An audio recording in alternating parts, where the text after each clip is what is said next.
कपड़े धोने वाली बहू। शादी के पहले से ही विभा को कपड़े धोने का बड़ा शौक था।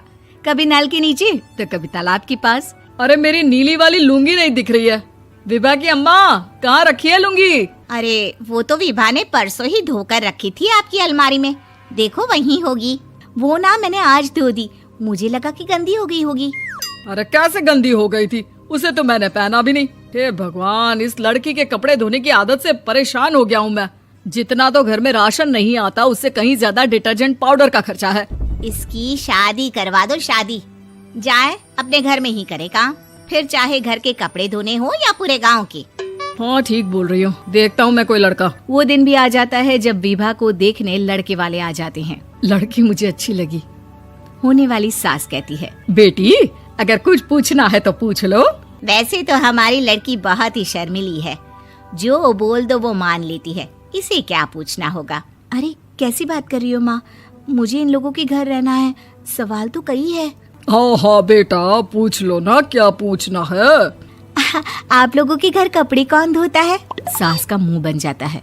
देखो, अगर तुम ये कहना चाहती हो कि तुम्हें कपड़े धोने नहीं आते तो सुन लो, कपड़े मैं ही धोती हूँ, लेकिन तुम्हारे आ जाने के बाद मैं रुमाल तक नहीं धोऊंगी। अरे चुप रहना भाग्यवान, बहू बेचारी घर आई नहीं, उसे डराना शुरू कर दिया।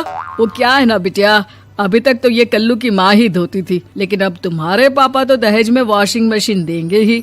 तभी विभा की माँ बोल पड़ती है, सवाल भी पूछा तो क्या। वैसे भाई साहब, मशीन की तो फिर भी कपड़े धोने की कैपेसिटी होती है। मतलब जो बिटिया दे रहे हैं ना विभा, इसे कपड़े धोने का बहुत शौक है। ये आप लोगों के क्या, आस पड़ोस गांव मोहल्ले सबके कपड़े धो दे और उफ तक ना करे। बाहर देखा नहीं आपने कितने कपड़े सूख रहे हैं? सब हमारी बिटिया ने ही तो धोए हैं। बस भी करो ना माँ, शर्म आ रही इतनी तारीफ सुनकर। और तो और एक दाग निकाल कर दिखाओ तो मान जाऊं। हाँ अच्छा, माफ करना बेटा, मैंने गलत समझा। हमें तो रिश्ता बहुत पसंद है। और ऐसे जुड़ जाता है रिश्ता कपड़े धोने का शौक रखने वाली विभा का। उसकी शादी हो जाती है कोयला फैक्ट्री में काम करने वाले कल्लू के साथ। शादी के बाद अचानक विभा चिल्लाती हुई सास के पास आती है। सासू माँ, अरे सासू माँ कहाँ है आप? ये तो धोखा है, धोखा दिया आप लोगों ने मुझे। इसे ससुर के चक्कर के बारे में पता चल गया। अरे तो उसमें तुझे क्यों धोखा मिला है? अरे नल में पानी नहीं आता, कपड़े कैसे कब धुलेंगे? अच्छा, तू पानी नहीं आ रहा उसकी बात कर रही है। तो आपने क्या सोचा? कुछ नहीं। अच्छा, तेरी माँ ने कहा था कि कपड़े धोने का शौक है तुझे, याद आया मुझे। शौक बोलकर कपड़े धोने वाले मेरे जुनून को कम ना आके सासू माँ, कपड़ा धोना मेरा गुरूर है। तभी पति भी वहाँ आ जाता है। अभी मैंने इसे सनी देओल की फिल्म दिखाई है, उसी के डायलॉग मार रही है माँ। अच्छा सुन, साफ साफ बता रही हूँ, पानी सुबह 4 से 6 और शाम को 10 से 12 आता है, समझी? विभा टाइमिंग सुनकर हैरान हो जाती है। ये क्या भूतों का मोहल्ला है? सुबह 4 बजे उठकर कौन कपड़े धोता है? 4 बजे टंकी में पानी जाता है, फिर सारा दिन धोना ना, किसने मना किया?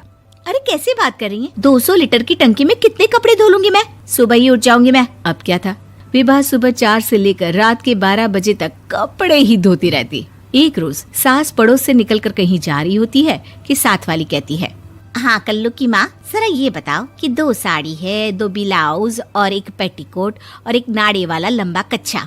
हाँ तो? अरे तो क्या, कितना लोगी धुलाई ये बताओ। धोबन दिख रहे हैं हम क्या? हमारे पति सरकारी नौकरी से अभी रिटायर हुए हैं और बेटा सुपरवाइजर है कोयला फैक्ट्री में। धोबन समझ रखा है हमें? हाय रे कल्लू की अम्मा, माफ कर दो, वो तो मोहल्ले में यही सब बता रहे थे कि तुमने बहू को कपड़ा धुलवाने के काम में लगा दिया है। सास को पड़ोसन की बात सुनकर गुस्सा आ जाता है। वो घर पहुंचती है जहां घर के बाहर ही इतने सारे कपड़े सूख रहे होते हैं जितने कि किसी धोबन के घर पर। अरे ओ कल्लू की दुल्हन, बाहर निकल। माँ जी यहीं आ जाओ, बाथरूम में चादर धो रहे हैं हम। अरे अभी हम धोते हैं, तुमको बाहर निकलो। ये आस पड़ोस वाले बोल रहे हैं कि हम बहू से कपड़े धुलवा कर उसे कपड़ा धोने वाली बना दिए हैं। अरे छोड़ो ना माँ जी, किन लोगों की बातों में आती हो? आस पास के लोगों का तो काम ही होता है कि वो किसी तरह सास बहू को लड़ा दे। बहू सारे घर के कपड़े धोती है, ये क्या कम है? बोलिए। सास को भी लग जाता है कि वो बहू का ये सनकीपन नहीं छुड़वा सकती, इससे अच्छा है कि खुद ही चुप हो जाए।